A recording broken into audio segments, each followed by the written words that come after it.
ساقی نامہ علامہ اقبال کی مشہور نظموں میں سے ایک ہے۔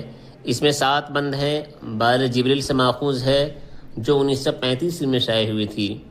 کل 99 اشعار پر مشتمل نظم میں علامہ اقبال نے سلاست و روانی کے ساتھ جذبات، فلسفیانہ تصورات اور فلسفہ خودی کو واضح اور دلکش انداز میں پیش کیا ہے۔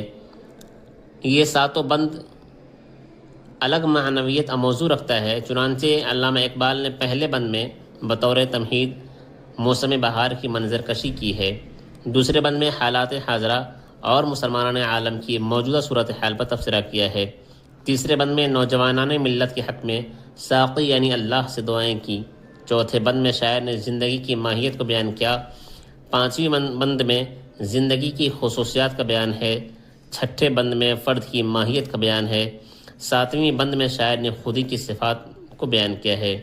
یہ ہے ساقی نامہ کا مختصر تعارف۔ اگلی ویڈیو میں ساقی نامہ کے اشعار سماعت فرمائیں گے۔